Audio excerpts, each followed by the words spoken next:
Perfecto. Ya. Entonces, ya estamos en vivo. Bueno, bienvenidas y bienvenidos a la nueva sesión del ciclo de conversación de Ingeniería, Ciencias y Sociedad, organizado por el Centro de Estudiantes de Ingeniería de la Universidad de Chile. En esta serie de entrevistas tienen por objetivo hablar de nuestras disciplinas, de la ingeniería, las ciencias y su vinculación con las problemáticas de la sociedad. Problemáticas urgentes y que como estudiantes y futuros profesionales debemos abordar por responsabilidad frente a la crisis social que también hoy día estamos viviendo como país. Mi nombre es Rodrigo Espinosa Reyes, soy director de comunicación en el Centro de Estudiantes de Ingeniería y también soy memorista de la carrera de Geología en nuestra universidad. En esta oportunidad contamos con un panel destacado, que estamos muy contentos y contentas de que puedan compartir con nosotros. Y este panel lo hemos titulado Desafíos para la comprensión del desastre natural. Bueno, a modo de introducción, me gustaría decir que los peligros naturales son fenómenos meteorológicos, climáticos, geológicos extremos que ocurren en todo el mundo. Las diversas regiones son vulnerables a diferentes peligros y nuestro país no está exento tampoco de esta realidad. Los peligros naturales se convierten en desastres cuando afectan a las vidas humanas, destruyen infraestructura y alteran la vida en sociedad que llevamos como país o como comunidad.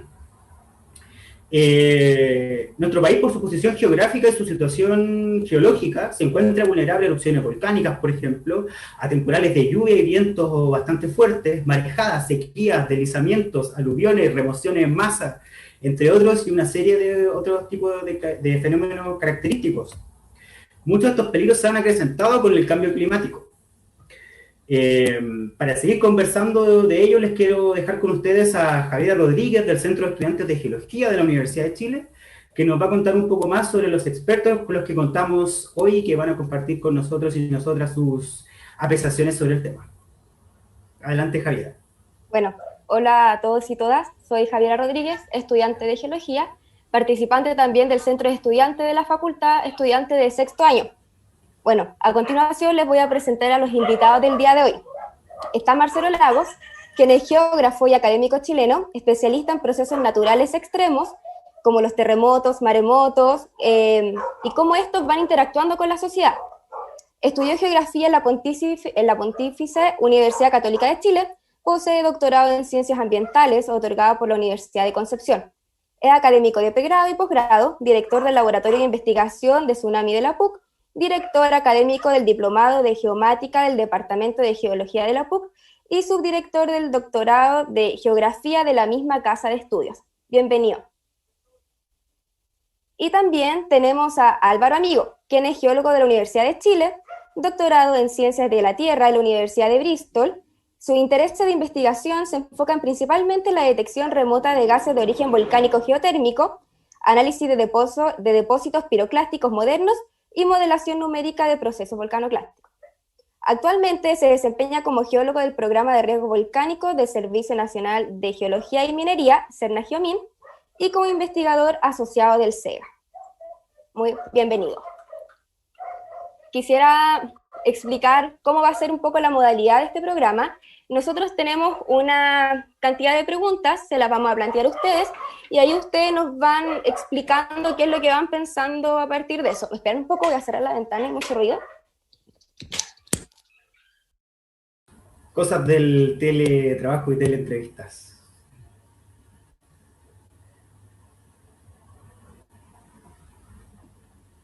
Ya, perdón. Entonces tenemos estas preguntas y vamos a partir con la primera, ¿ya?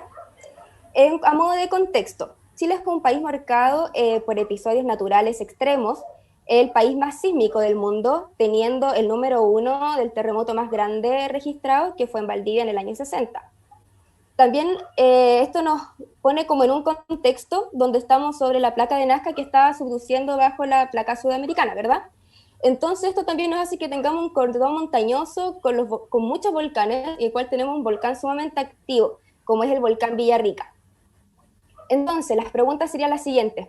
¿Cómo caracterizarían ustedes, desde sus áreas científicas y de trabajo o investigación, la situación de Chile en relación al peligro geológico y el riesgo de desastre? Y también a esto agregar, ¿cuáles son los principales peligros geológicos y factores de riesgo que existen en nuestro planeta. Ahí le dejo la palabra a quien quiera comenzar. Bueno, ¿puede ser el cachipún o...? Adelante, no, profe. Ok, bueno, primero que todo, agradecer a todas y todos por la consideración y la invitación y poner este tema en el conjunto de conversatorios que ustedes organizan, porque evidentemente que son temas fundamentales que condicionan el desarrollo humano. Las sociedades, como Chile en este caso, no van a lograr nunca un desarrollo sustentable si no disminuyen o eliminan particularmente el riesgo de desastre. Por lo tanto, mirar de frente estos procesos de la naturaleza que nos han acompañado en el pasado, en el presente y que nos van a acompañar por millones de años más, quizás por siempre, es un tema fundamental para seguir avanzando en ser mejores sociedades. Tu pregunta, bueno, la pregunta, mejor dicho, es gigante. O sea, la pregunta que planteas involucra una serie de elementos que ciertamente acompañan y que han marcado tanto la prehistoria, la historia, pero también la cultura de los habitantes de este país, sean chilenos o inmigrantes, todos bienvenidos, todas y todos. Yo diría que, a ver, para ir al objeto, concentrarme en la pregunta, desde el punto de vista de peligros, yo diría que la verdad es que este concepto, esta palabra de extremo, es una palabra que de alguna forma está mirada desde una mirada antropocéntrica que trata de estigmatizar a los procesos recurrentes de la naturaleza cuando sobrepasan cierto tipo de umbrales. Evidentemente, gran parte de estos procesos que nosotros como sociedades denominamos extremos de la naturaleza, sean todos los mencionados por Rodrigo y otros más, tienen un carácter extremo cuando pueden afectar a asentamientos humanos, a infraestructura crítica, etc. Pero en la práctica es extremo desde una mirada antropocéntrica, porque claramente son procesos que siempre han ocurrido, y eso de extremo pasa porque permanentemente o históricamente en esta mirada humana, cuando nos afectan, son extremos. En rigor, eso de extremo es un invento nuestro, y es importante posicionarse desde allí, entendiendo que son procesos que siempre han ocurrido, que son recurrentes y que evidentemente no necesariamente coinciden con tiempo humano, tampoco su ciclicidad, si es que existen a veces, y por lo tanto, primero que nada pondría el acento en ello. Eso de extremos es discutible, independiente que hay umbrales evidentemente en términos de su energía, ¿cierto? Respecto el riesgo que revierten para nuestros asentamientos humanos en Chile, es un tema porque evidentemente en la comprensión del riesgo hay varios elementos que se conjugan y permanentemente las sociedades, particularmente Chile, es una sociedad que naturaliza el problema. El problema es el volcán Villarrica, el problema es el aluvión en la quebrada seca de Chañaral, el problema es el tsunami en la zona costera, el problema es la inundación del río, el problema es el incendio, el problema siempre es la naturaleza y siempre fiscalizamos el problema y de alguna forma hacemos exógeno el problema. Siempre la mala de la película acá es la madre tierra, la Pachamama, la que nos sorprende permanentemente y de alguna forma facilita a los estados, a los gobiernos, a los políticos y a los expertos desde su zona de confort a justificar estos abordajes cuantitativos que se concentran principalmente en entender el peligro, sus parámetros, modelarlo ciertamente y generar permanentemente informes y estudios que en la práctica necesariamente no siempre llegan al mundo real. O quizás llegan, pero después. Por lo tanto, en esta construcción de riesgo y esta interacción permanente entre asentamientos humanos y peligro, tenemos el gran problema en este país, y no solamente en Chile, sino que en gran parte del mundo, que todavía el paradigma hegemónico sigue siendo esta mirada desde lo cuantitativo, desde el peligro, desde tratar de entender la probabilidad, la recurrencia, los parámetros de peligro, y cómo se construye vulnerabilidad, o mejor dicho, cómo permanentemente las sociedades son sometidas a exposición y vulneraciones de derechos, precariedad, etcétera, son mirados como algo alternativo, algo cualitativo, algo como de segunda prioridad, quizás mirados desde las ciencias sociales, las humanidades, que pesa menos que un candy, pero en el mundo real la construcción del riesgo pasa por ahí principalmente. Este es un tema gigantesco, porque evidentemente hasta hoy día no hemos tenido desde 1960 un evento que realmente nos haya marcado como sociedad, independiente del gran terremoto y tsunami del 2010, que tuvo un costo económico importante, cerca de 30.000 millones de pesos, pero en la práctica no necesariamente nos fuimos a la punta del cerro, somos un país y una sociedad que nos volvimos a levantar, y los últimos eventos importantes que hemos tenido en Chile, sean el tornado de Los Ángeles, sean trombas marinas, sean incendios forestales, sean terremotos, sean tsunamis, es una sumatoria de ellos en términos de impacto económico y particularmente en número de vidas o víctimas, hasta el momento siguen siendo pocas. sigue siendo menor el impacto, y eso de alguna forma nos tiene que llamar la atención porque hay doble mirada en ello. Una mirada puede ser una mirada internacional, donde ven que somos un país que estamos gestionando el riesgo de desastre de forma muy efectiva, o por otra parte puede ser que hasta el momento también, y yo apuesto por allí, no hemos tenido la oportunidad de enfrentarnos a un evento que realmente nos someta a un esfuerzo de tal magnitud que ciertamente la cosa se complique más. Eso está a la vuelta de la esquina, y es un tema que no hemos querido todavía mirarlo de frente. Esto es para largo ciertamente, porque somos sociedades reactivas, y como sociedades reactivas necesitamos que nos golpee fuertemente un evento ciertamente para que reaccionemos. Bien lo sabe, aquí Álvaro nos va a contar sobre cómo se potencia ciertamente el sistema de vigilancia volcánica gracias a la erupción del Chaitén, y etcétera, etcétera, etcétera. Lo dejaría hasta ahí para dejar más tema para desarrollar. Muchas gracias, profesor. Muchas gracias. Álvaro. Sí, bueno, qué bueno que tenemos a Marcelo, que nos puede dar esa visión amplia, académica, ¿verdad?, que tocó muchos temas en sus minutos de intervención. Yo, en realidad, no vengo del mundo académico, estudié obviamente, hice mi grado y todo, pero estoy absolutamente enfocado en una labor muy específica que tiene que ver con esto de la vigilancia volcánica y la evaluación de los peligros, ¿ya?, que es como ciencia aplicada, por decirlo de alguna manera. Y la verdad de las cosas es que en estos años de experiencia, de trabajo en este servicio público que es el Senagiomin, me he encontrado muchas veces con esta imposibilidad, por decirlo de alguna manera, de poder transmitir lo que nos han enseñado, ¿verdad? Los parámetros más cualitativos, más cuantitativos, los análisis, los resultados de esta ciencia aplicada, cómo eso se transforma finalmente en algo útil, ¿ya?, para las sociedades, para los pueblos, para las localidades, para las poblaciones expuestas, ¿ya? Entonces, eso tiene que ver, creo, muy directamente con lo que acaba de explicar Marcelo, que esto es un asunto mucho más complejo, tiene que ver con cómo está construido esto del riesgo, con esta visión centrada en la población. Creo que eso explica mucho esta dinámica tan difícil, quizá a veces de poder como transmitir o poder tomar decisiones al respecto. Y efectivamente, como decía Marcelo, por eso ya me conoce, pues tengo que partir con Chaitén, ¿ya? Porque Chaitén causó, y Marcelo lo conoce muy bien, y su equipo, ¿verdad?, la situación. Chaitén tuvo un impacto tremendo en el pueblo de Chaitén y en esa región de la Patagonia. Y la verdad, las cosas que uno se pregunta, me pregunto yo a diario, y a Marcelo le debe pasar lo mismo, ¿cómo puede ser que luego de esa erupción, con ese impacto y con ese nivel de destrucción, el pueblo se esté reconstruyendo exactamente en el mismo lugar? Y Chaitén fue creado a principios del siglo XX, a mediados del siglo XX, por ahí por 1940, 1950, y no tenía experiencia de ninguna erupción volcánica anterior, a pesar de que habían existido, pero el pueblo mismo no fue desarrollado con memoria de actividad eruptiva. Pero ahora, después del 2008, cuando se crea y toda esta revolución volcanológica que yo llamo con la erupción del Chaitén y la creación de la red de vigilancia volcánica y la explosión de la disciplina volcanológica en el país, con muchos centros ya de investigación trabajando en el tema. Cuando yo estudiaba, por ahí a principios del año 2000, cuando yo me estaba titulando, no habían, y es cierto, no había un pool de académicos volcanólogos en las universidades, cosa muy diferente a lo que estamos observando ahora.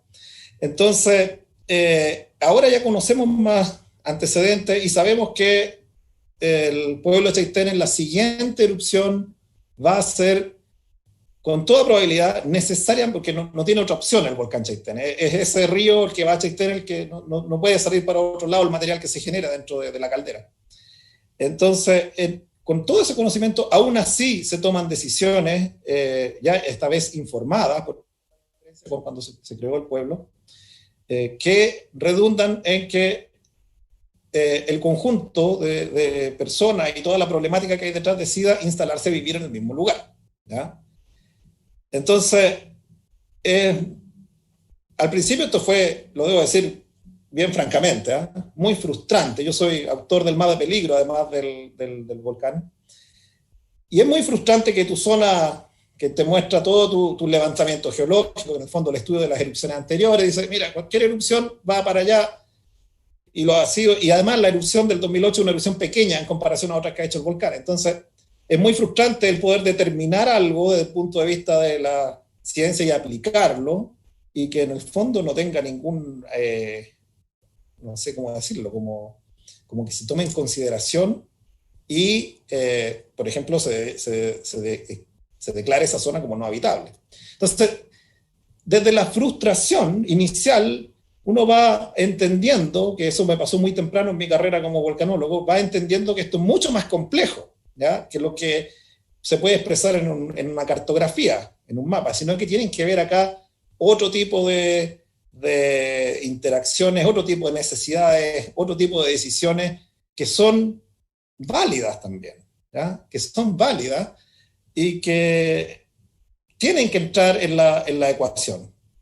Y bueno, la formación nuestra, que es un poco más científico-técnica, a veces como que no pondera esos factores que yo creo que son muy relevantes, y creo que Marcelo lo puede explicar, vuelvo a insistir, porque él ha enfrentado la situación de Chaitén desde otra perspectiva también, no tan de la geografía o de la ciencia de la Tierra.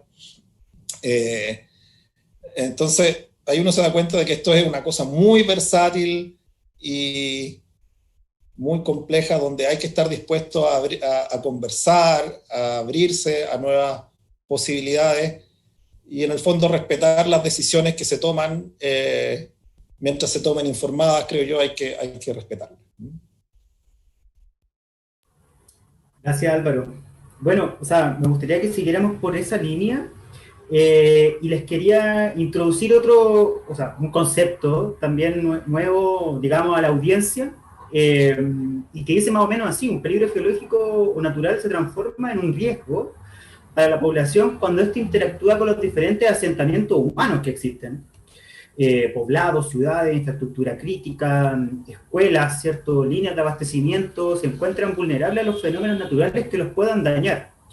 El ejemplo del poblado de Chaitén es claro respecto a eso, como un peligro geológico o un fenómeno natural que era recurrente en el tiempo se transformó en un riesgo, en un desastre, propiamente tal, multifactorial, ¿cierto? Las preguntas que nos gustaría abrir para seguir por esa línea son las siguientes. ¿Cómo evalúan ustedes desde sus áreas científicas y de trabajo la preparación de la sociedad chilena frente al riesgo relacionado a este contexto? Ya hemos hablado algo de eso en estos breves minutos que llevamos de conferencia. ¿Está preparado Chile para grandes erupciones volcánicas, por ejemplo? ¿Grandes terremotos, tsunamis como los que han ocurrido en el pasado? ¿Estamos preparados para fenómenos similares o incluso más grandes? Remociones en masa y deslizamientos, que son fenómenos que no están tan en boga, pero que son bastante importantes. ¿Hemos aprendido de nuestra historia como país? Y finalmente, ¿cuáles son las principales deficiencias que se han mantenido en el tiempo respecto a esos aprendizajes? ¿No? Son varias preguntas las que dejamos sobre la mesa, pero les invitamos a tomarlas para seguir comentando. Profesor Marcelo, le doy la palabra para continuar. Gracias, Rodrigo. Gracias, Javiera. Entiendo que las preguntas son creadas en equipo, ¿cierto?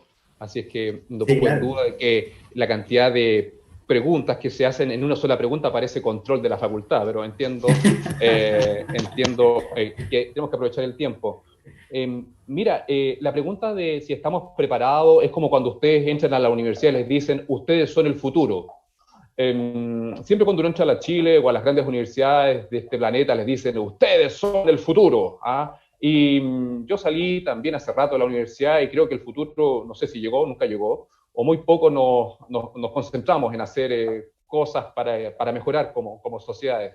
Yo quiero abordar el tema del estamos preparados en función de la recurrencia, no la ciclicidad, porque todos sabemos que hoy día la normalidad es la sorpresa.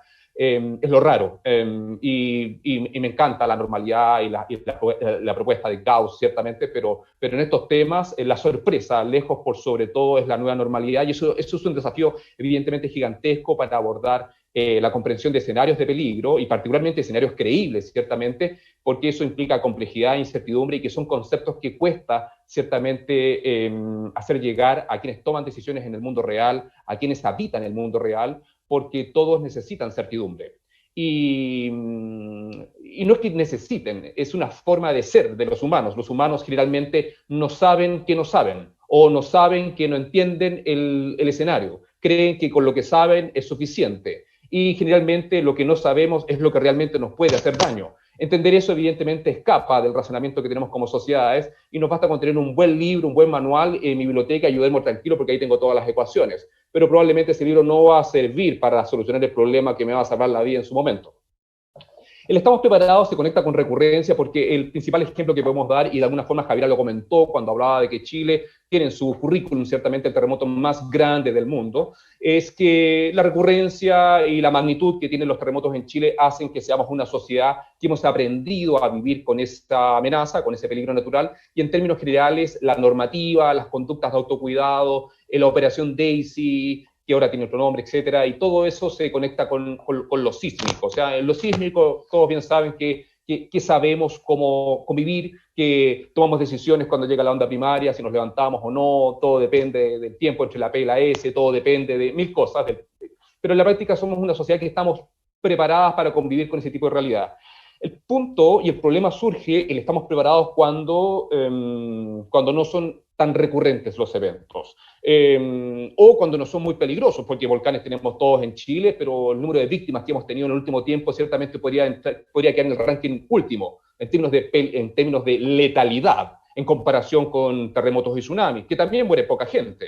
Eso no quiere decir que no haya muerto gente en el pasado, pero el pasado evidentemente dilata ese interés ciertamente de las sociedades, y aquí meto a todo, a las autoridades, a las comunidades, etcétera, en entender y comprender el riesgo, porque la comprensión del riesgo también en sociedades reactivas pasa por su recurrencia. Si no es recurrente, no hay fondos. Si no está en la keyword de tu tesis, Rodrigo, hoy día el COVID-19, probablemente tu tema no sea tan interesante hoy día y tendrías que considerar probablemente el peligro volcánico en contexto de pandemia. Evidentemente, probablemente así te acepten el paper. A lo que quiero llegar es de que desde la zona de confort, de cuando uno investiga el peligro, todo depende de la contingencia. Si no hubiera ocurrido el terremoto y tsunami del 2010, probablemente yo seguiría en mi laboratorio tranquilo y nunca habría sido invitado a la televisión a explicar algo. En rigor, todo depende del contexto, de los momentos, y también del confort de la academia, que también está a la moda, ciertamente. Lo que viene después del terremoto y tsunami del 2010, surgieron miles de expertos, expertas, centros de investigación. Después del Chaitén pasaron cosas. En la práctica tienen que pasar cosas para que reaccionemos como sociedad y para que haya aporte económico desde el Estado, entiendan que es un problema real que condiciona el desarrollo humano, etc. Por lo tanto, cuando no es recurrente un proceso de la naturaleza, las sociedades olvidan. Y particularmente, por ejemplo, los terremotos van acompañados de procesos colaterales, como son la licuefacción, los movimientos en masa, sea cual sea, dependiendo de la estación del año, ciertamente, y la zona donde ocurra, van acompañados de tsunamis, van acompañados de suficiencia ecosísmica, van acompañados de mil cosas, pero en rigor nadie está viendo en la ecuación ese tipo de procesos colaterales que acompañan a terremotos que generalmente no están normados y que no están en la retina de quienes están expuestos a ese tipo de peligros. Lo mismo pasa con los tornados. El tornado del año pasado en Los Ángeles, todos habían olvidado los tornados en Concepción.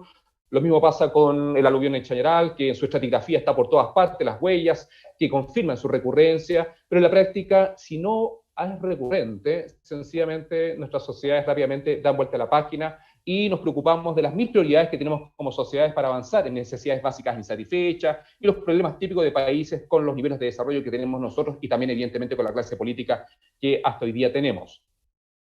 Por lo tanto, los desafíos, y esto, bueno, evidentemente estoy haciendo síntesis, pero los desafíos pasan por comprender el riesgo, y comprender el riesgo implica anteponerse ante peores escenarios creíbles que en rigor nadie puede anticiparse con profundidad porque hay incertidumbre, particularmente con todo el ruido que nos hace los procesos derivados del cambio climático, que hacen que los escenarios del pasado no sean tan explicativos de lo que puede suceder en el futuro, independiente que uno puede proyectar e imaginarse cómo va a ser en el futuro determinados parámetros, procesos que influyan en esos, como detonantes ciertamente en esos procesos de la naturaleza. Pero particularmente combinado con ello está de que los niveles de exposición de nuestras sociedades cada vez son más altos, pero particularmente, y lo más complejo de todo esto, es la orfandad de estos temas, porque en nuestra normativa, en nuestra forma de cómo educamos tanto a los estudiantes de prebásica, básica, media, universitaria. Los contenidos vinculados con la comprensión del riesgo son absolutamente tangenciales, son optativos. En gran parte de las carreras universitarias siguen siendo cursos de, it's up to you, si tú quieres, optas y tomas un cursillo vinculado con eso. Y, sin embargo, la demanda que tiene el mercado nacional de especialistas en riesgos, que incorporen elementos de peligro, vulnerabilidad, amenaza, exposición, resiliencia, etcétera, es gigantesco. Pero no los tenemos, porque todo depende si optas por ese camino. Y quienes optan por esos caminos no siempre son muchos. Tenemos un desafío gigantesco de especialistas, hombres y mujeres, en el mercado nacional. Y cuando hablo del mercado, hablo en el buen sentido, ciertamente. Ojalá tuviéramos un geólogo en cada municipalidad, por ejemplo. Pero evidentemente no sé si lo están pensando, porque con 450 lucas no sé si voy a ser tan contento como en otro contexto. Esto pasa para todo, esto es transversal, no solamente tema de geología, es tema de todas las carreras. Pero en la práctica, a lo que quiero llegar son los desafíos que tenemos como sociedad desde el punto de vista de la orfandad de muchas temáticas. Y particularmente, como bien mencionaba Álvaro, está el tema de que todos los esfuerzos que se pueden hacer científicos, desde el punto de vista científico, técnico, para espacializar, para modelar, para proponer escenarios, para estimar parámetros, etcétera, realmente que entiendan y clarifiquen la peligrosidad de potenciales escenarios futuros, no hay forma de que lleguen al mundo real hoy día, y es por eso que es necesario y urgente, ciertamente, actualizar toda nuestra ordenanza general de urbanismo y construcciones, particularmente en el proceso constituyente que estamos viendo hoy día, donde ciertamente el Estado de Chile siempre, hasta hoy día, ciertamente de acuerdo a la Constitución del 80, nos garantiza vivir en un medio ambiente sano, ciertamente libre de contaminación, nos garantiza la seguridad, evidentemente, y eso no se cumple.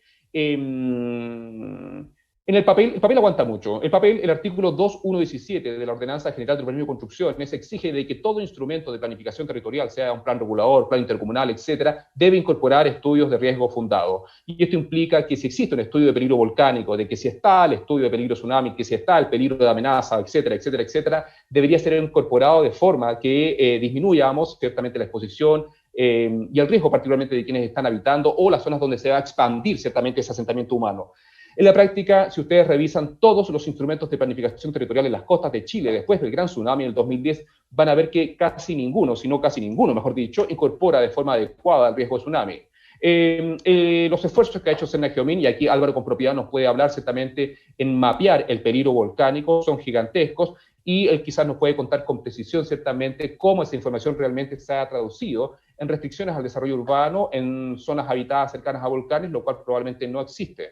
En la práctica vivimos pensando que mapeando el peligro, estoy simplificando el mapeo, porque el mapeo evidentemente es la consecuencia final metodológica de un trabajo gigantesco que hay por detrás, pero espacializar el peligro no necesariamente permite crear mejores sociedades o hacerlas más resilientes, porque en la práctica esa información se genera, hay mucha información en Chile sobre las zonas rojas o las zonas peligrosas.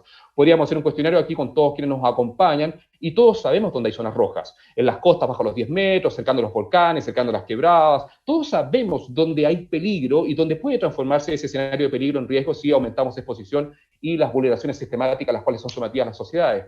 Por lo tanto, acá el tema de fondo es cómo profundizamos, que esta información realmente cale en la toma de decisiones y ciertamente se comprenda de mejor forma cómo esta información nos puede ayudar a crear mejores asentamientos humanos. Y esto se conecta con el desarrollo sustentable, esto se conecta con el marco de Sendai, con los objetivos de desarrollo de Naciones Unidas, o sea, se conecta con 1000 compromisos que Chile vive firmando, y firma acá, y firma allá, menos Escazú evidentemente, pero vive firmando, pero en la práctica el papel aguanta mucho. Los mapas aguantan mucho, mapas de peligro de tsunami, perdón, se llaman cartas de inundación, no digamos peligro porque alguien se puede asustar. Los mapas de peligro volcánico, los mapas, en rigor, la información está por todas partes, y nosotros como individuos, como quienes nos acompañan, que estamos hablando, nuestro lugar de habla es la academia, la investigación, los centros de información técnicos, etcétera, no nos podemos quedar conformes con este permanente mapeo, en simple estoy diciendo, de la peligrosidad, si al final de cuentas esto no logra permear el mundo real. Necesitamos ciertamente que esta información, que evidentemente que nos puede hacer avanzar como sociedades, realmente garantice seguridad de nuestras personas. Si no, ¿para qué? Porque en la práctica, el factor de impacto que evidentemente tiene una norma es mucho mayor que una revista Q1. El factor de impacto que tiene un buen plan regulador, que cuesta nada al lado de una sirena para alertarte de que viene un tsunami, ciertamente puede tener un impacto lejos mucho mejor en nuestras sociedades. Estamos en una vorágine de entender. Hoy día podemos entender mucho las amenazas. Yo diría cada método, modelo, sea cual sea la aproximación para entender el parámetro físico, es más fino, es más detallado, es más preciso. Si el tema de fondo hoy día es cómo esa información permea el mundo real. Y ahí claramente el camino queda gigante por recorrer. Acá necesitamos esta mirada interdisciplinaria que permita de forma efectiva articular el trabajo desde lo cuantitativo con lo cualitativo, esta interacción entre las ciencias sociales, las humanidades, las ciencias exactas, en un discurso transversal que permita ciertamente estas economías de escalas, que permitan ciertamente este trabajo que llegue al mundo real y que solucione los problemas de nuestra gente. Porque todos estamos viendo día a día cómo aumentan los niveles de exposición en zonas de peligro y desfila ante nosotros. Álvaro nos puede contar cómo el serbio construye en Chaitén viviendas sociales a escasos metros del Río Blanco, que todos sabemos que desbordó por los lagares secundarios ante una erupción menor, como bien lo explicaba. Y eso pasa frente a todos nuestros ojos. Todos podemos ver cómo el límite urbano de La Serena se acaba de aprobar ahora a finales de 2019,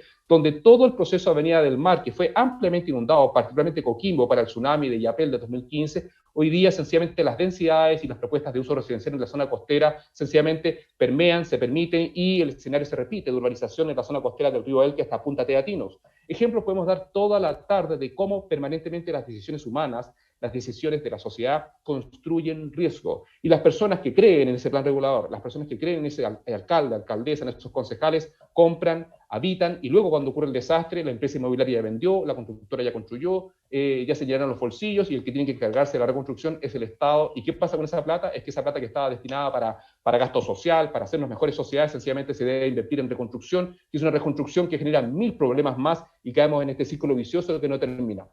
Por lo tanto, no quiero ser crítico, ni parecer crítico, sino que dejar sobre la mesa el tema de los desafíos. Cuando uno me pregunta si estamos preparados, sí, pero depende. Y en temas de lo que viene, los desafíos pasan porque ciertamente el Estado se haga responsable de garantizar seguridad, pero particularmente quienes construyen riesgo con sus decisiones en el espacio-tiempo también se hagan responsables. Hoy día, si un LAR destruye una escuela en Chaitén, el director de obras, la alcaldesa, el arquitecto que lo construyó, el ingeniero que no sé, que lo diseñó, el tipo que hizo el plan regulador, la tipa que hizo esto, en rigor, todas se la llevan pelada. Hoy día necesitamos responsables.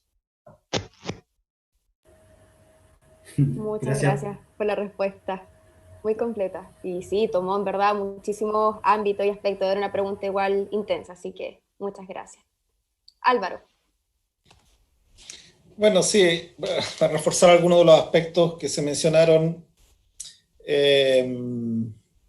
nosotros en Senagemién elaboramos cartografía de peligro volcánico en los volcanes más peligrosos del país. Esto se ha hecho una priorización en función de un ranking de riesgo, que quizás podríamos conversar un poquito más de ello más adelante. Pero es una información, como decía Marcelo, que no es utilizada en los planes reguladores, ¿ya? Es una información que no es vinculante, es decir, es referencial, y puede que a alguien le interese saber que está construyendo una zona roja, pero no hay ningún impedimento legal para hacerlo.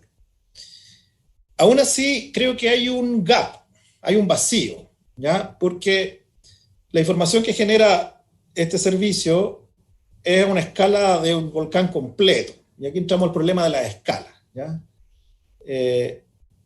Que para un volcán es del orden de los 50.000, 75.000, en algunos casos 100.000. Pero los planes reguladores necesitan análisis e información a una escala mucho más detallada, mucho mayor. 2.000, 1.000. Entonces, hay un ejercicio ahí de traspasar una información de 50.000 a una escala de mucho mayor detalle, escala 2.000. No es hacerle zoom, ¿ya? Sino que eso implica un estudio nuevo. Se necesita un levantamiento con otras características. Y ahí el problema que yo veo es que ¿dónde está la institución o el organismo que llena ese espacio?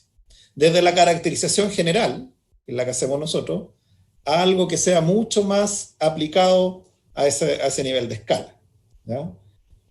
Por ahora, lo que ocurre cuando se toma en cuenta esta ordenanza, porque tampoco no se toma en cuenta siempre, ¿eh?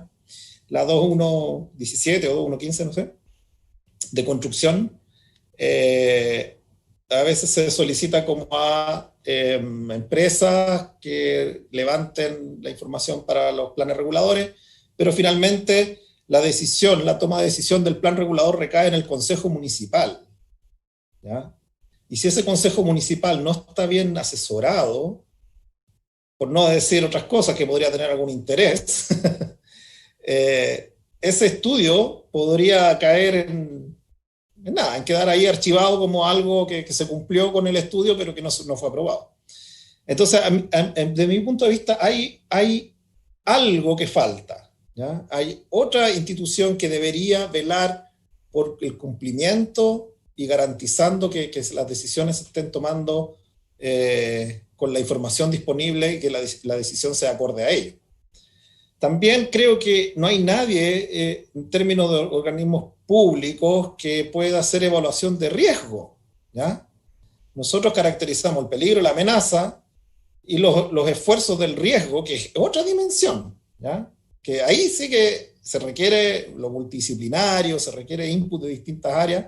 Eso en estos momentos está en manos de las universidades, de centros de investigación, pero en realidad, ¿quién lo hace como normativa o quién lo regula? ¿Ya? Porque la ONEMI, la Oficina Nacional de Emergencia, no lo hace, ¿ya? La Oficina Nacional de Emergencia es una respuesta a una crisis, ¿ya? Pero no planifica para futuro.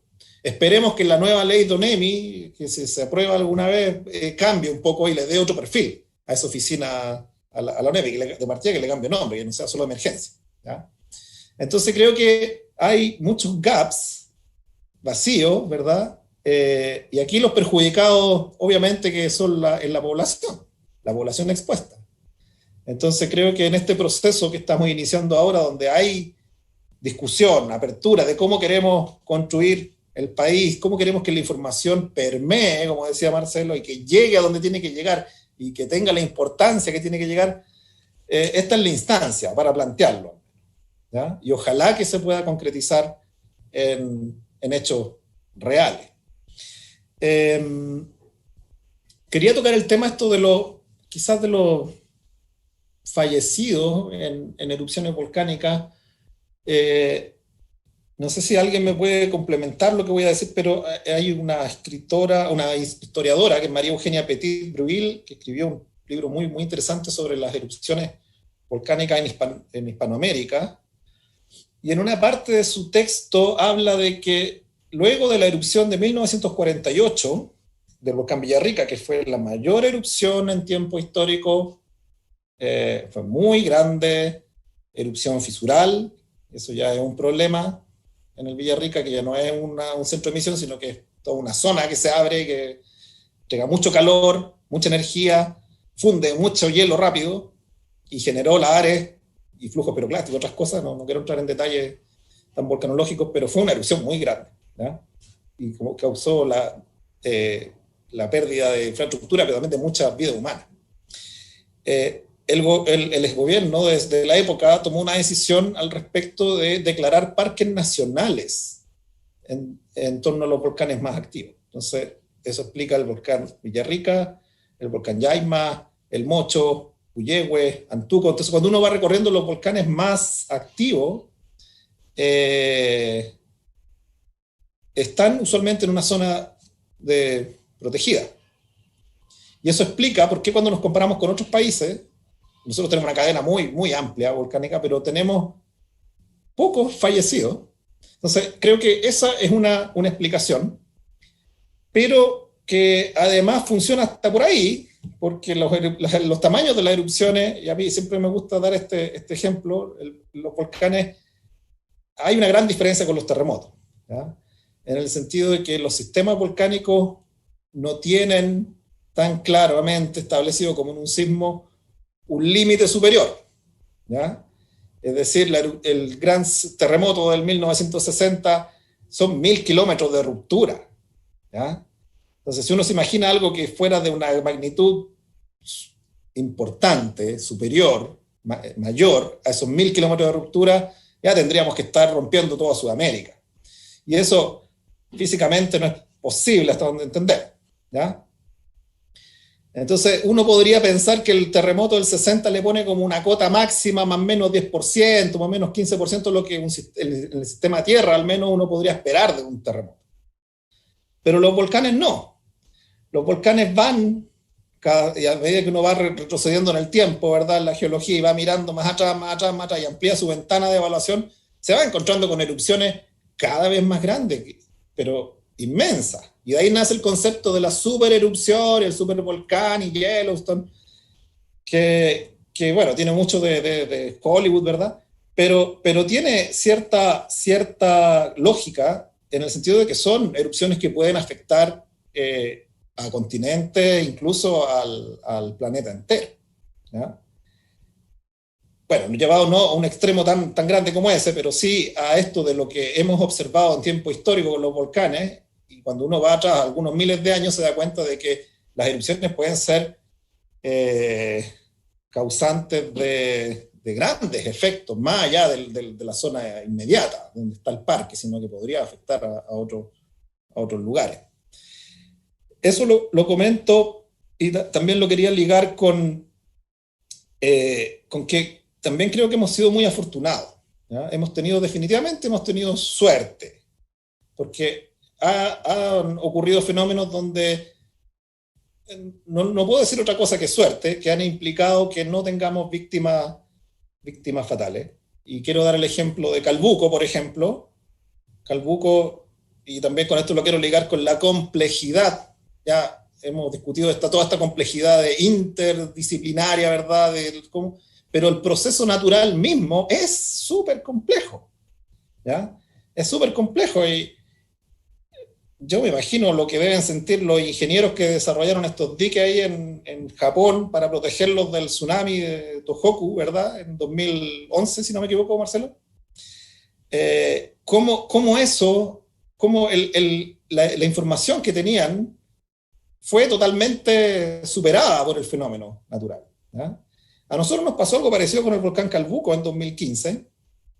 Cuando uno revisa la historia del volcán Calbuco, las erupciones que ha tenido en el siglo XX, en el siglo XIX, está repleto de relatos de que había sismicidad, que temblaba, que los animales estaban inquietos, que había muchos signos de su reactivación.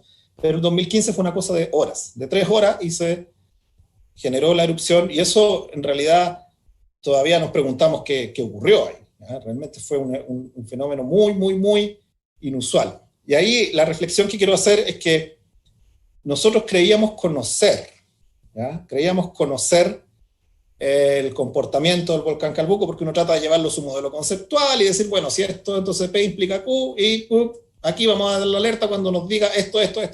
Pero la verdad de las cosas es que ocurrió y nos sorprendió hasta el día de hoy, y viene con una reflexión también, ligándolo con lo que decía Marcelo al principio, que nosotros creemos que sabemos, ¿ya?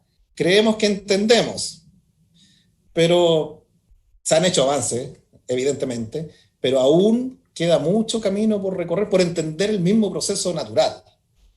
El año pasado, en una reunión de observatorios volcanológicos del mundo, en México, donde tuve la suerte de participar, era una frase recurrente en los distintos observatorios con esto de esperar lo inesperado. En los volcanes hay que esperar lo inesperado, y eso probablemente se pueda llevar también a otro tipo de procesos naturales.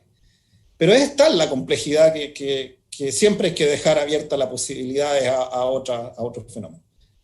Termino respondiendo esto: ¿estamos o no preparados para una erupción volcánica? En los volcanes monitoreados yo diría que sí, se han hecho esfuerzos, se conoce, el Observatorio Volcanológico en Temuco ya lleva 10 años de existencia con el mismo nivel, se ha avanzado tremendamente.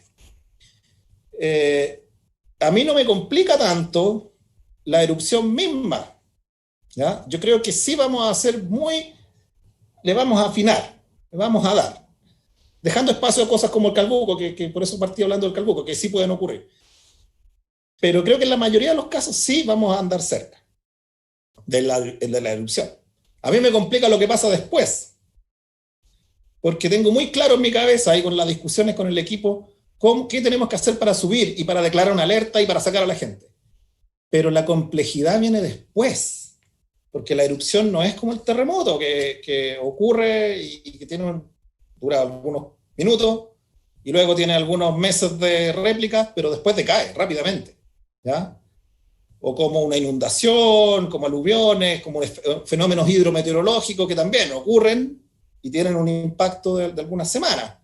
La erupción se puede prolongar en el tiempo, y ahí nosotros tenemos un desafío muy importante, que es cuándo bajamos de alerta, porque el volcán queda inestable. ¿Cuándo bajamos de alerta? Y ahí, más que sea una preocupación mía, es cómo la población actúa con estos fenómenos prolongados, ¿ya?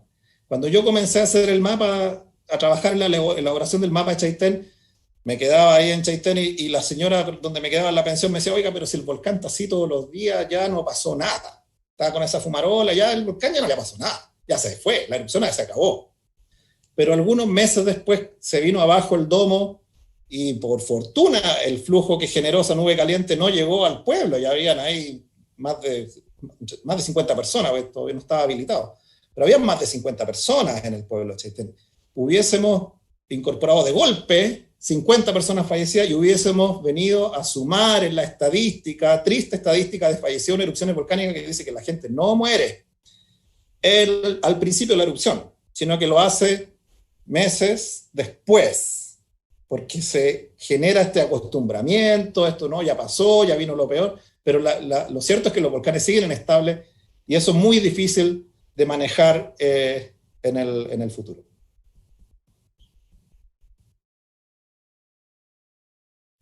Ok, muchísimas gracias por la explicación. Ahora yo creo que voy a seguir por la misma línea y voy a hacer una pregunta dirigida. Me voy a dar el lujo de hacer preguntas dirigidas.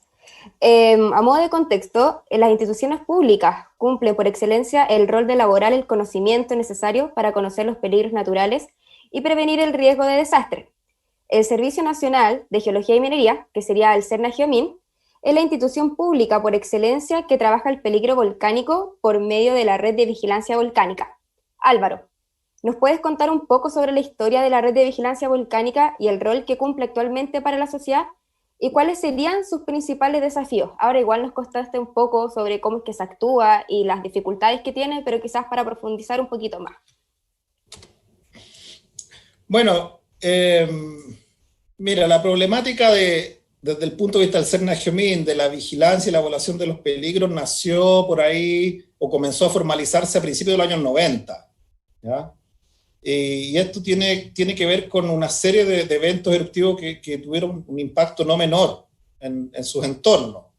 Tuvimos la erupción del volcán Navidad, el cráter Navidad del Lonquimay, en 1988 al 90, donde hubo un impacto tremendo en la zona del Lonquimay particularmente, con esta ceniza, escoria cargada al flúor, que generó un impacto tremendo en los animales, ¿verdad? Que murieron miles y miles de animales, de ganado, con un pueblo, Lonquimay está viento abajo, ¿verdad? O sea, todo lo que emitía usualmente el volcán caía en Lonquimay.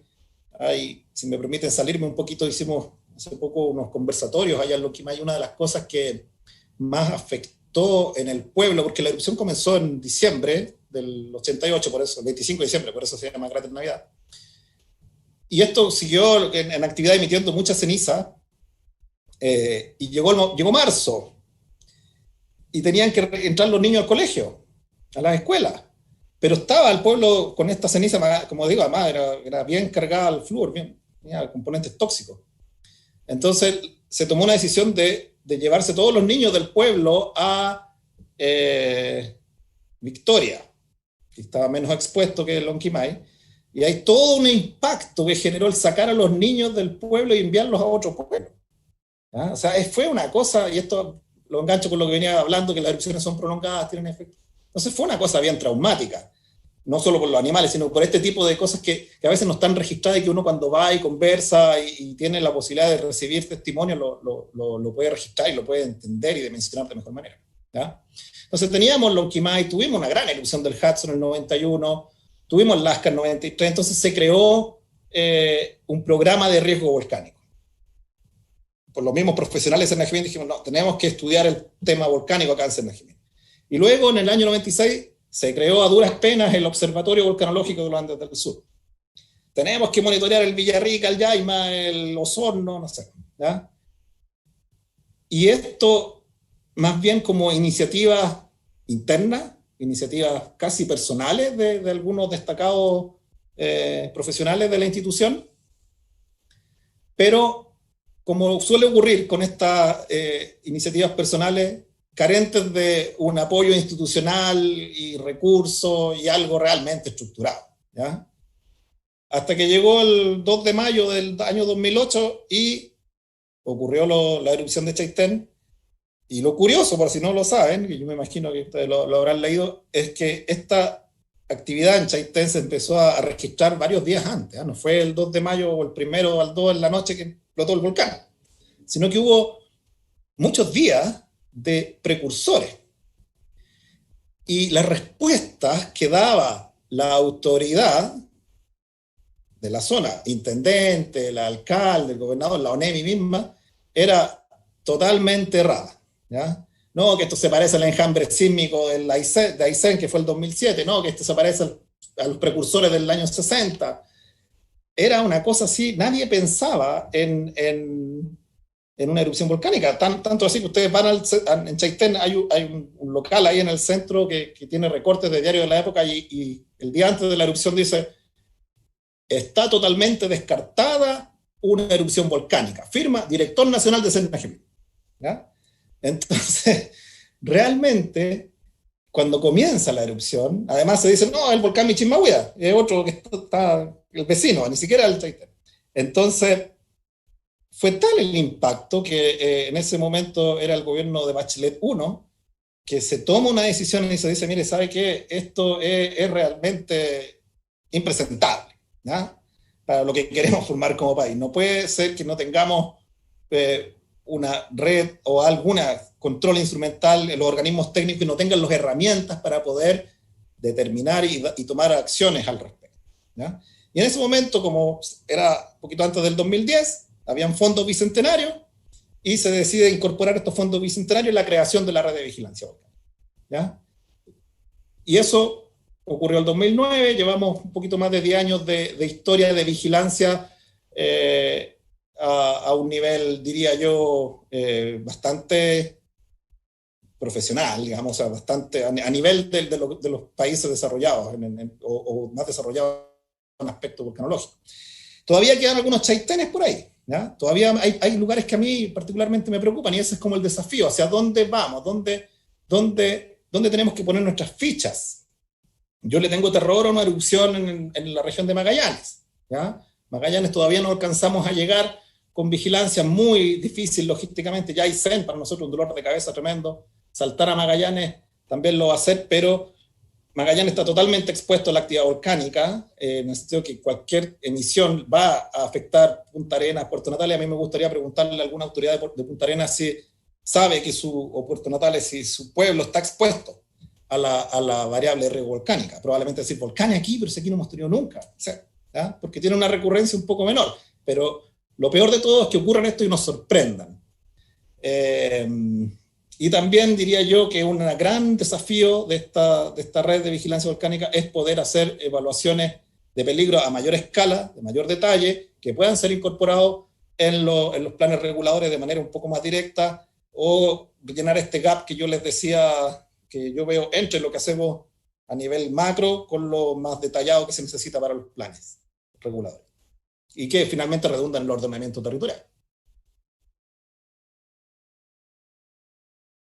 Muchas gracias, Álvaro, por tu respuesta. Y ahora voy a pasar a Marcelo. Los últimos años has estado muy activo en los medios de comunicación respecto a sismo y riesgos de todo tipo, tarea de divulgación científica relacionada a su labor como académico.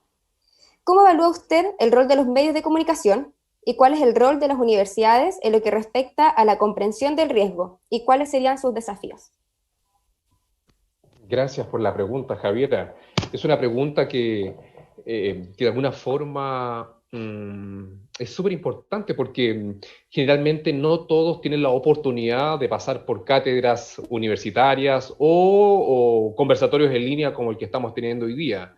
Y todos quienes somos personas de la academia, ciencia, de organismos técnicos, evidentemente tenemos un compromiso y una responsabilidad con la sociedad, porque gran parte del trabajo que realizamos es es para todas, para todos, para todes, y a veces se nos olvida. A veces muchos caen en ese confort de la academia, que te encierras en tus cuatro paredes, en tu laboratorio, con la obsesión de las prioridades que te pone la academia, que a veces son publicar o morir, o quizás otras cosas más. Mira, más que el rol de los medios, tienen un factor de impacto gigantesco.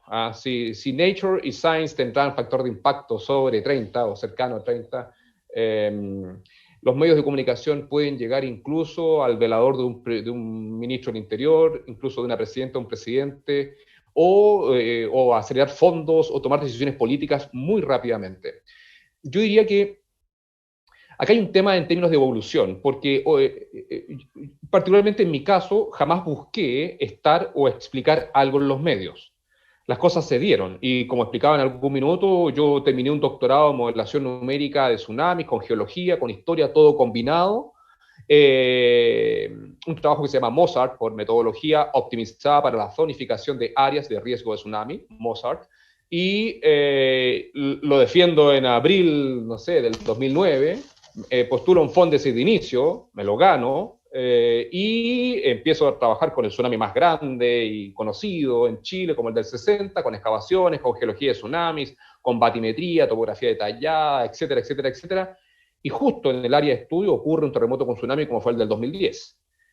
Cosa que no ocurría hace mucho tiempo, 5 décadas, desde el 60, hablando de un terremoto de subducción como eso, sin incluir el Tordo Aysén del 21 de abril de 2007. Tampoco sin incluir el tsunami falso del 2005, el 17 y 18 de enero, con 2 mujeres muertas en Concepción, Talcahuano. Y el otro año, el 2011, llegó uno de Japón, a la costa de Chile. Entonces, en la práctica, en muy poco tiempo, me ocurrieron, mejor dicho, muchas cosas que cambiaron en 180 grados gran parte de la estrategia típica que uno hace como académico, que uno termina un posgrado, se gana un proyecto, empieza a publicar y armar su camino. Lo que pasó es que se combinó todo y eso implicó de que los medios demandaron respuestas y tocaron puertas, me imagino yo, de distintos laboratorios, institutos, facultades, y probablemente alguien tocó mi puerta, respondí y le gustó la respuesta, otro le dio el dato a ella, a él, etc. Y llegó un punto que ese laboratorio no paraba de sonar el teléfono. A tal punto que para hacer más eficiente el tiempo, yo opté por hacer un acuerdo con TVN, que es el canal nacional, y solamente hablar con él. Y así evitaba que llegara el Pingüino, el Topollillo, Radio Capullo, etcétera, todos a tocar la puerta, porque si no, o avanzas y que ahí irradie. Y así resultó. No fue fácil al principio, porque tengan en cuenta que si para quienes lean el Mercurio, yo no lo leo, pero yo recuerdo que en el pasado, solamente los jueves tenían un día una página de ciencia y tecnología. Hoy día, si ustedes miran el Mercurio o cualquier medio de prensa, sea cual sea, BBC, etcétera, todos tienen en el día comunicación científica vinculada con ciencia, tecnología, educación. Esto es un tema que hoy día en los países desarrollados, particularmente, por ejemplo, el Servicio Geológico de los Estados Unidos y las grandes universidades lo tienen resuelto hace mucho tiempo. Sin embargo, en Chile, por mucho tiempo, cuando uno hablaba con los medios, nos faltaban los colegas que te hacían ver que estabas farandulizando la disciplina, que estabas farandulizando la ciencia, que este es capaz de hablar de cualquier cosa, que a este le gustan las cámaras, que con el próximo terremoto Lagos cambia el auto y hay memes. Yo debo tener no sé cuántos memes, o sea, puedo hacer un Instagram de puros memes. Ya entendí que los memes son métrica y le veo el lado positivo, presencia. Pero independiente de ello, fue un proceso que fue lento y gradual. Sin embargo, hoy día nadie pone en duda de la necesidad de la comunicación científica, de compartir, de precisar, sobre todo con todo esto de las fake news, donde en un país donde deberíamos saber mucho de estas materias existe mucha incertidumbre de las comunidades. No todos participan en los talleres que se realizan en comunidades aisladas, no todos participan en los simulacros. Los contenidos que han sido fragmentados en estas materias, tanto en el currículum de básica y media, hacen que los niños no se logren apropiar con profundidad de estas materias. Los hijos, nuestros hijos, etcétera. Hay gente que todavía cree que los terremotos se pueden predecir. O sea, todavía en este país pasan muchas cosas, ciertamente. Por lo tanto, lo que yo siento es que la oportunidad de compartir y explicar cosas complejas de forma sencilla en los medios, sea el diario El Pingüino, la Radio Capullo o Televisión Nacional, es necesario. Sea un matinal para un público específico, sea en la noche un programa late, que es otro público que le gusta trasnochar, etcétera. Todo en rigor suma y a final de cuentas, yo diría que sumando y restando, el saldo ha sido muy positivo. Yo creo que nunca me ha llegado un botellazo en la calle. He estado en Plaza Dignidad cuántas veces gritando ahí y nunca nadie me ha tirado un palo ni el guanaco me ha mojado. A lo que quiero llegar es de que la gente agradece cuando las cosas se explican de forma bien, simple. Siento que es un deber, siento que es necesario, y siento que esto ya vino para quedarse. Hoy día ya nadie pone en duda la necesidad de estar presente en los medios, y cada día con más fuerza uno ve a mujeres y hombres de ciencia explicando. Está todo el tema del proyecto Explora, que cada vez cobra más fuerza, por ejemplo, de ANIT, antiguamente el CONICET, y los profesores de ciencia cada vez más invitan, convocan. Hay una cantidad de actividades que, comparado con décadas atrás, ciertamente esto ya es parte de. Si el tema todavía es que la academia todavía no tiene, en mi caso, mi universidad, yo trabajo en la Universidad Católica, todavía no se crea como una forma de abordar esto, porque evidentemente a mí no me evalúan si hablo en la radio de Capullo o si salgo en el diario La Cuarta. A mí me evalúan por el paper y el factor de impacto. De Q1, bien, Q4, ándate para la casa, etc. En la práctica, todo depende de dónde publico, cómo publico, con quién publico y qué proyectos tengo. Pero lo que es la difusión, la extensión, la comunicación científica y irradiar estas materias en la sociedad es un tema que es como, todavía sigue siendo todavía como un tema alternativo, complementario, etcétera. Sin embargo, yo creo que ahí todavía tenemos un camino necesario que recorrer, porque ciertamente esto es necesario, es necesario. Sociedades educadas son sociedades preparadas. Y cuando hablo de sociedades educadas, no estoy hablando de sociedades con doctorados ni posgrados, estoy hablando de sociedades que se le expliquen cómo corresponden las cosas. Eso. Sí, gracias Marcelo. El profesor Álvaro está Marcelo, pidiendo la palabra. voy a improvisar, ¿eh? No sé si esto está permitido, pero Por favor, adelante. Marcelo, ¿tú crees que ha disminuido esto de los opinólogos o esta gente que sale dando explicaciones no científicas o pseudocientíficas en los medios en los últimos años? ¿O crees que esa es todavía está como equiparado o se ha ido ganando terreno? No sé, ¿cuál es tu visión al respecto?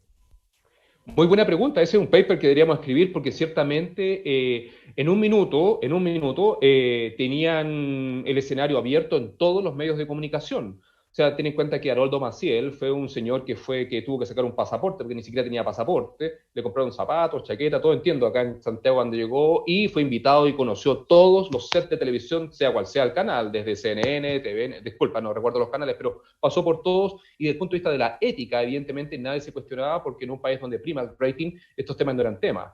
Yo creo que con justa razón, y bien lo planteas tú, Álvaro, hoy día nuestras sociedades están mucho más educadas al respecto, independiente que todavía tenemos trabajos que realizar al respecto, pero evidentemente hoy día los medios entendieron de que no pueden jugar con esto. Yo creo que sutilmente se fue construyendo, directa o indirectamente, una crítica hacia esta invitación permanente de crear miedo, de que esta persona que viene, de que sabe cuándo, que esto va a ocurrir, que la próxima erupción, que el próximo terremoto, etcétera, que el chamán, que la bruja, que sea quien sea, etcétera. No tengo nada contra el chamán, estoy hablando del chamán falso, me refiero. En la práctica, yo creo que ha disminuido. Sin embargo, claramente estas cosas que de repente desfilan por los medios en Chile no las vemos en Japón, evidentemente, no aparecen en California. O sea, a lo que voy yo es de que, y conectado con tu pregunta, cada vez en nuestro país avanza en entender de que este es un rol de la ciencia, pero en rigor ese espacio que permeó, esto como que tú explicas, estas personas que decían predecir o charlatanes o como queramos llamarles, en rigor ganaron ese espacio porque la ciencia estaba ausente. La ciencia estaba concentrada en sus laboratorios, en su paper, en su informe técnico, y permitieron que permearan, que entraran todos estos tipos. Pero evidentemente, hoy día yo no pongo en duda que la presencia permanente y sistemática de expertas y expertos en todo ámbito de materias, de alguna forma ha evitado que sean convocados, invitados, etcétera. Independiente que hay público para todos, hay personajes que viven de esto y que pueden llenarte un teatro acá en el Caupolicán sin ningún problema. Pero es el público que siempre van a haber terraplanistas, siempre van a haber gente que no quiere el cambio climático, hay de todo, hay negacionistas, no podemos negarlo. Con ellos no vamos a gastar saliva, sino que con la gente que realmente espera respuestas. Bueno, ya hemos surcado cerca de una hora en esta conversación, por lo menos creo que interpreto a varios y a varias y digo que ha sido apasionante. Considero que muchos y muchas queremos tomar nuestro martillo, la mochila, la barra de cereal y salir por ahí a cazar terremotos, a cazar erupciones volcánicas, remociones en masa, más que nada entendiendo también el país donde vivimos.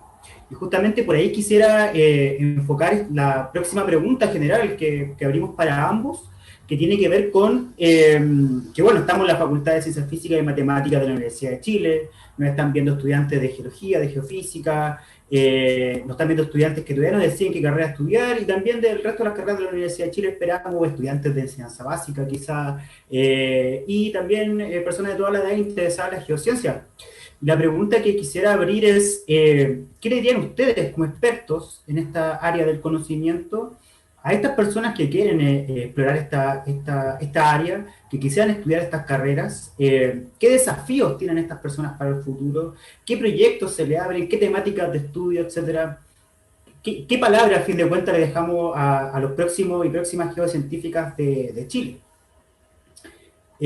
No sé a qué le gustaría comenzar. Álvaro.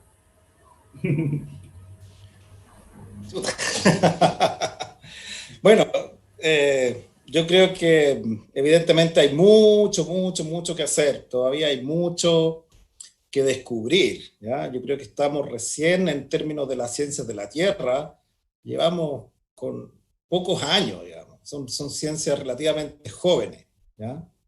Entonces ahí hay un mundo por delante en términos de la propia disciplina. Es decir, el descubrimiento de un fenómeno, cómo eso se reproduce en un mapa de peligro o en una investigación. Creo que está lleno de desafíos. Podría estar acá horas hablando de ello. Creo sí que los espacios se están ampliando, ¿ya? En mi caso particular lo puedo dar como ejemplo. Cuando yo estaba terminando mi carrera de geología, teníamos un boom de la minería, ¿ya? Y la mayoría de mis compañeros estaban yéndose a las mineras a trabajar así, pero... Y claro, forrándose en plata y todo eso, ¿verdad? Y yo opté por la parte de volcanología porque tenía ahí como, obviamente, mis intereses, una cosa un poco más, quería profundizar en el tema. Y cuando regresé acá a Chile en marzo del 2008, la verdad es que no tenía muchas posibilidades, o era poco el espacio, o era una posición académica, y ya no mucho más, porque Senagem era pequeño, no, como le explicaba antes con la red, no había lo que existe ahora. Pero viene Chaitén y revoluciona esto en mayo, llegué en mayo a hacer erupción Chaitén, y se abre un abanico de posibilidades, ¿ya? Entonces, yo creo que con esto quiero decir que hay que creer, hay que confiar, y si uno está convencido de lo que quiere realmente hacer, hay que ir por ello, ¿ya? Y la misma dinámica de la vida te va mostrando después opciones, ¿ya? Y creo que hay desafíos en ciencias de la Tierra, esto de que tiene que transformarse en algo que esté territorialmente no focalizado en un par de universidades o en el servicio, sino que tiene que estar en los municipios. Hay campañas, ¿verdad? Como la de Colombia, que podríamos retomar acá, que Marcelo la mencionó, un geólogo en cada comuna.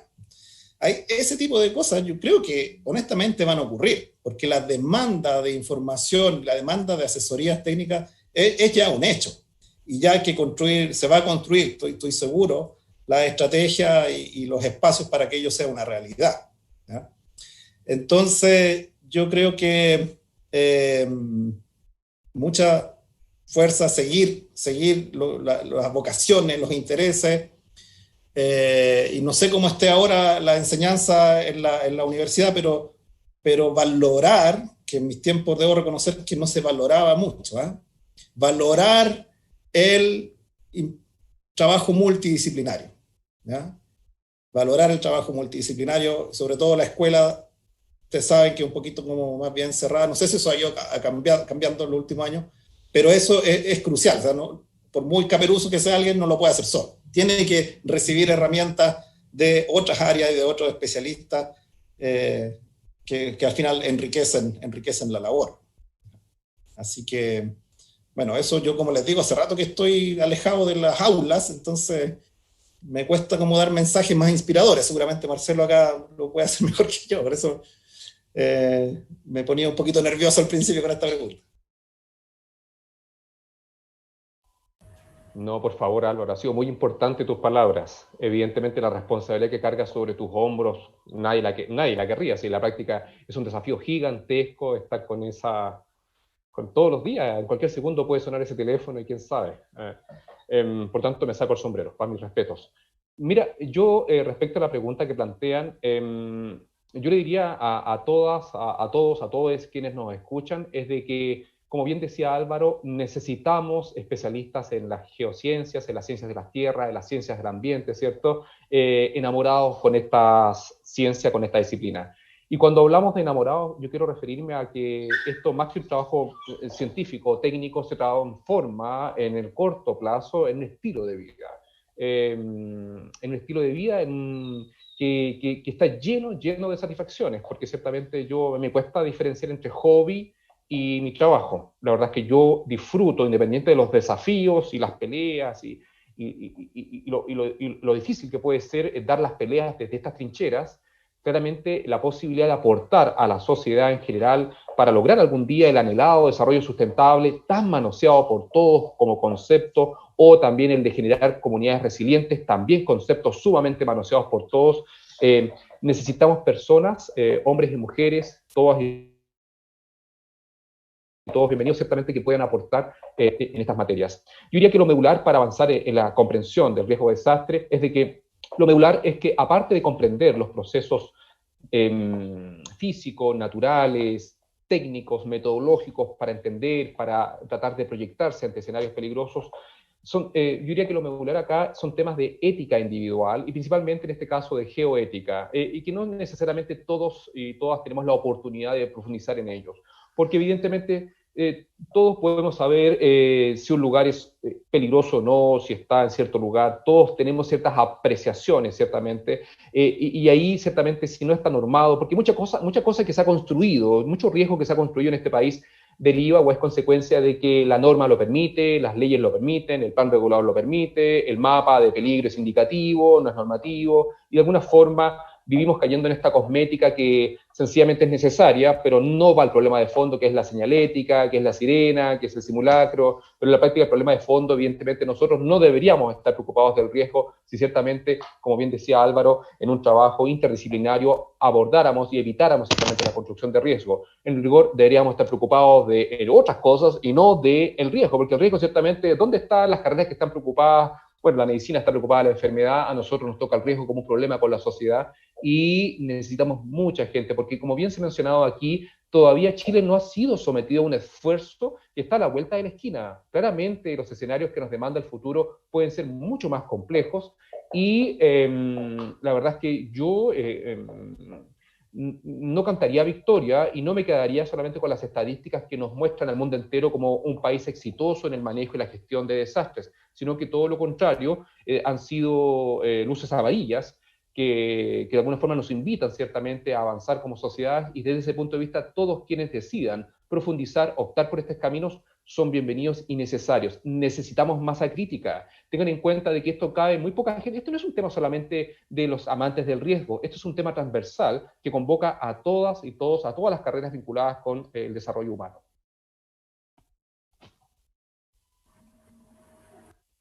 Muchísimas gracias por su respuesta. En verdad, yo creo que es sumamente alentador para las personas que quieren seguir el camino de las ciencias poder escucharlo y tener una idea también de cómo se pueden focalizar.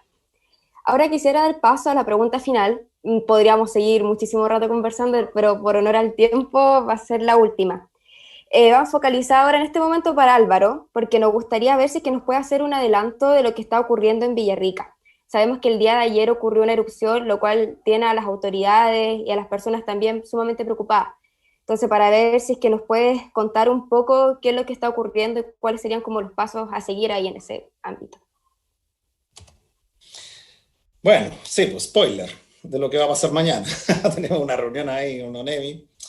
Pero bueno, Volcán Villarrica es único en el país porque no hay ningún otro volcán que sea de conducto abierto, es decir, que está conectado su conducto y la parte superior con el reservorio magmático que está a unos 4 kilómetros de profundidad, quizá hay otro intermedio, pero hay una conexión directa. Entonces, es un volcán con un lago de lava activo y como pocos en el mundo, hay como 10, como 11, ¿ya?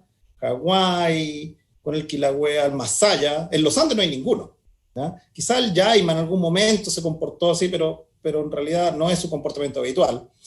En los Andes no hay ninguno, el Masaya en Nicaragua, tiene un espectacular lago de lava, algunos en Vanuatu, en la Oceanía, el Erebus, por allá en Antártica, por el lado de Australia, algunos en África, y pare de contar. Esos serían como los volcanes con esa característica. Y uno de los problemas es que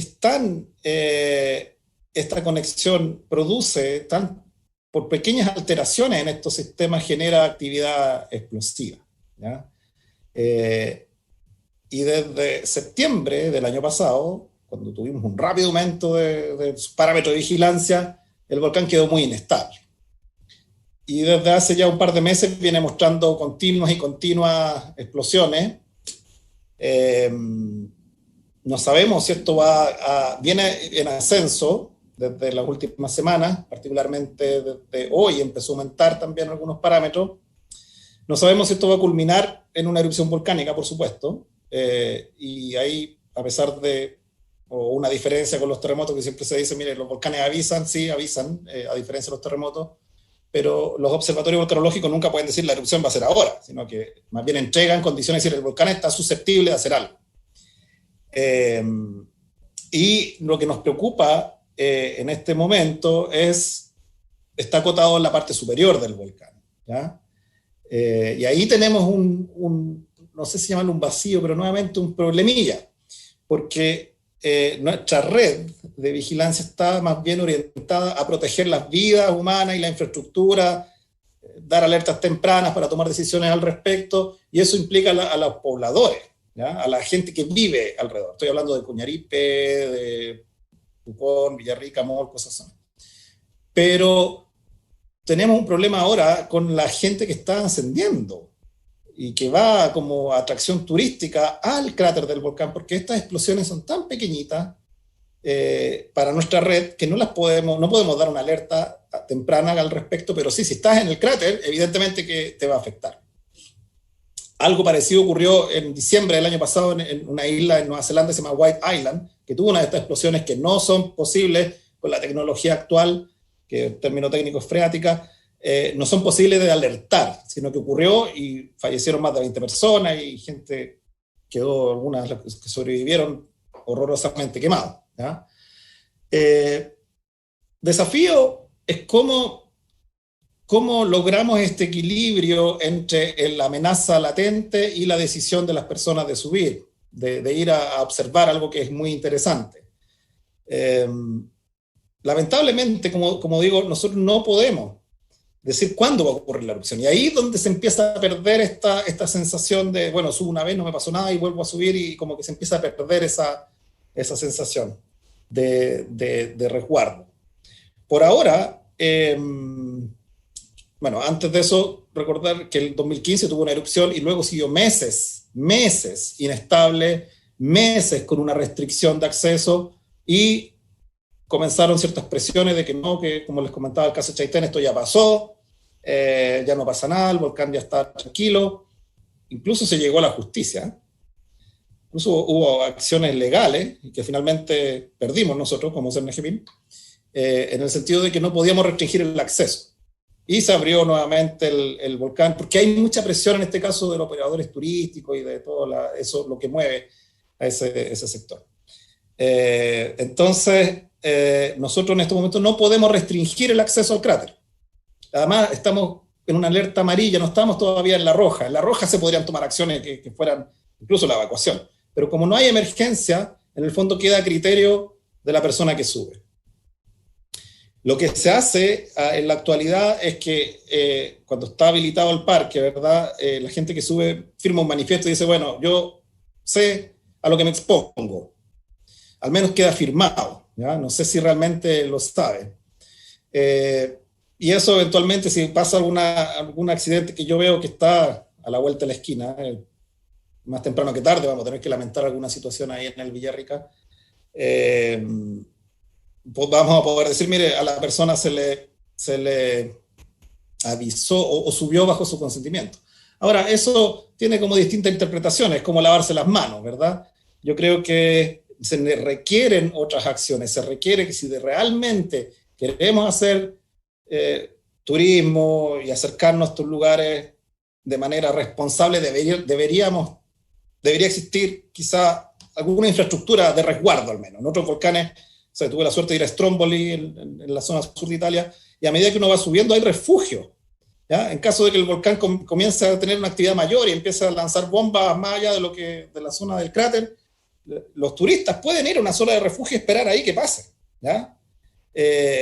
Entonces, ese tipo de acciones deberíamos como país poder garantizarlas si queremos que se desarrolle este tipo de turismo, porque aquí es difícil poder decir, ¿sabe qué? No suban y me cierro en eso. La verdad es que no es tan blanco y negro la situación, ¿ya?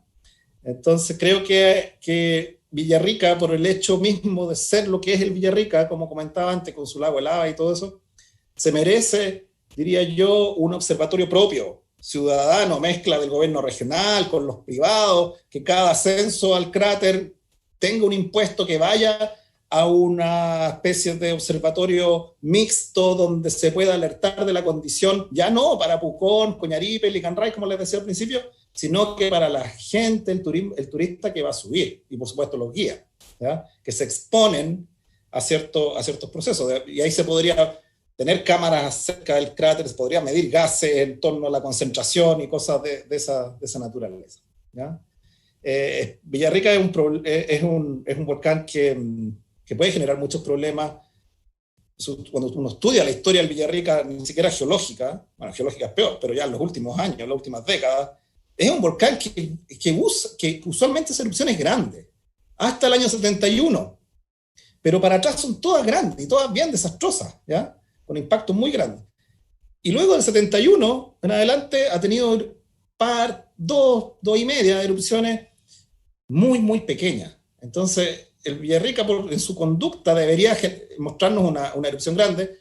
¿Y para qué hablar más allá de los turismos, de cómo está construido alrededor de zonas que ya han sido afectadas en erupciones pasadas? ¿Ya? Y ahí está el problema de los planes reguladores, el ordenamiento territorial. O sea, Villarrica nos puede dar un problema a nivel país de aquello.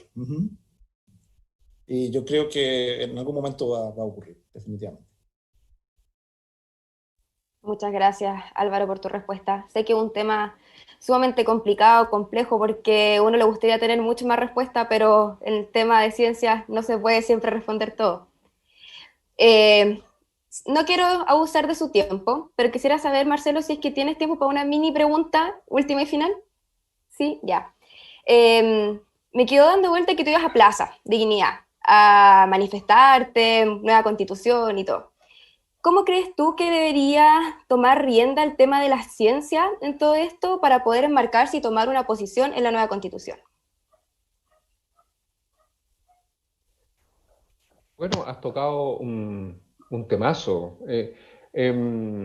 porque yo siento, o sea, yo creo que todos acá de alguna u otra forma sienten de que gran parte en el contexto del marco de este conversatorio, ¿cierto?, de la comprensión del riesgo de desastre, es que los desastres tienen una componente combinada, ¿cierto?, de elementos expuestos, vulnerables, pero con contextos de peligro. Y en la práctica, hasta hoy día, los esfuerzos que hacemos desde la academia para visibilizar el peligro, su génesis, sus probabilidades, los escenarios, ciertamente, no hemos sido capaces de permear, ciertamente, la estructura de un Estado que aborda estos temas de forma fragmentada, donde no conversan multisectorialmente y donde tenemos desafíos gigantescos todavía para permear allí. Por lo mismo, yo creo que lo medular en temas de la ciencia vinculado a estas materias pasa por una mirada, primero que nada, integrada. O sea, en nuestro país tenemos los volcanes por una parte, los tsunamis por otra parte, los sismos por otra parte, los incendios por otra parte, algunos son todavía administrados por las Fuerzas Armadas. O sea, en la práctica acá se necesita un organismo rector que se transforme particularmente en el organismo competente, porque acá, como bien mencionaba Álvaro, necesitamos quién es el que hace el estudio, quién es el que valida el escenario, ¿ah? Porque yo puedo utilizar un evento probable, un evento intermedio, un peor escenario creíble, y en la práctica hay una cantidad de temas que están huérfanos y que no logran tener el punch, ciertamente, para que, como bien se mencionaba aquí, ONEMI no se transforme en algo más que una oficina, ciertamente, hace casi una década ya que esos documentos y esa propuesta de ley descansan en el Congreso, etcétera, etcétera, etcétera. yo creo que necesitamos que se entienda de que la ciencia, ciertamente, tiene ya suficiente información para contribuir al desarrollo de las sociedades, que no solamente somos personas de delantal blanco, con nuestra picota, nuestra mochila, nuestro olor a cloroformo, a laboratorio, o a programación en Python, o lo que quieran, Visual, etcétera, sino que ciertamente podemos aportar de forma sustantiva a hacer una mejor sociedad. Y en la práctica tenemos todo para hacerlo. Tenemos toda la información para hacerlo, independiente de la incertidumbre propia, ciertamente, de la falta de conocimiento, y en eso se está avanzando. Yo siento que todavía se sigue mirando la ciencia como algo paralelo al desarrollo humano, focalizado en la ciencia, en la tecnología, en el desarrollo, pero de una mirada más economicista. Yo creo que en temas de desarrollo humano, la mirada desde la geociencia, en este caso la ciencia de la Tierra, es fundamental. Yo creo que necesitamos tener constituyentes que tengan esta mirada muy clara, hombres y mujeres, y que puedan aportar técnicamente para que en ese rayado de cancha, en nuestra nueva constitución, quede muy claro y explícito, sin posibilidad de dudas, ciertamente, que los conocimientos necesarios existen y que los esfuerzos que se hacen, que son millonarios, porque gran parte de los estudios de peligro y todos estos estudios demandan generalmente fondos de todos nosotros para ello, logren llegar al mundo real. Ahí tenemos una barrera gigantesca, y no podemos seguir descansando en el confort académico de que yo hice lo que pude, yo lo publiqué, ya quedó un informe técnico, sino que esto va más allá. Necesitamos dar esa pelea. Y yo creo que estamos en eso. Cuando ejemplificaba lo de Plaza Dignidad, Enrico, yo creo que todos y todas acá en algún minuto hemos estado cerca o por allí, y todos tenemos la aspiración de un Chile mejor. En este tema yo creo que nosotros podemos aportar muchísimo todavía. Pregunta, te voy a interrumpir, Rodri. Sí, por favor. Marcelo, ¿has pensado ser constituyente? Es que no sé, con 50 UTM no sé si me alcance. Pero todo depende. La Universidad Católica ya nos avisó que si algún académico se postula constituyente no van a mantener sueldo, solamente el puesto. Y hay que ver, hay un tema con la exposición. Ustedes bien saben que soy algo público, pero cuido mucho a mi privacidad. Si la ciudadanía cree que yo puedo representar la voz ciudadana y llevar la problemática en estas materias que puedo representar, yo creo que nadie puede evitar ciertamente participar y comprometerse a dar esa pelea. Pero yo no me voy a postular, va a depender de la ciudadanía, de los grupos organizados y de que me ayuden con esos 50 UTM. Yo sé que hay mucha gente en Chile que vive con mucho menos, pero es palabras mayores lanzarse en esa pelea. Pero yo creo que se puede, vamos que se puede. Va a depender de la ciudadanía, pero eso, y yo estoy dispuesto a apoyar y acompañar, ya lo estoy haciendo, y si surge la necesidad de ser representantes, porque la ciudadanía lo pide, bueno, allí estaremos. Muchas gracias por la respuesta, eso fue improvisado. Dale, Rodri. Sí, bueno, quizás estamos con una exclusiva aquí de noticias, no lo sabemos, mañana lo vamos a ver en los titulares. La respuesta de Álvaro al respecto va a quedar en suspenso, sobre una posible candidatura, ¿cierto? Pero bueno, quiero comenzar a agradecer para ya finalizar esta sesión que ha sido muy formativa, ha sido muy agradable, y les vuelvo a agradecer la presencia a ustedes en esta charla, en esta nueva sesión del ciclo Ingeniería de Ciencias y Sociedad. Estamos invitando a quienes nos acompañan en el Zoom a abrir sus cámaras para sacar la foto de rigor, que ya es costumbre en este tipo de sesiones virtuales. Y bueno, nuevamente creo que interpreto a mis compañeros y compañeras cuando digo que nos quedan muchos desafíos por delante, y quienes estamos hoy día estudiando geociencia queremos tomar esa batuta para poder impulsarlo hacia el futuro. Así que ya sea en el plano que sea, de la academia, del servicio público, de también la política profesional, vamos a estar ahí impulsando también para cambiar lo que tenga que ser cambiado, que sin lugar a dudas hay mucho todavía por transformar en nuestro país.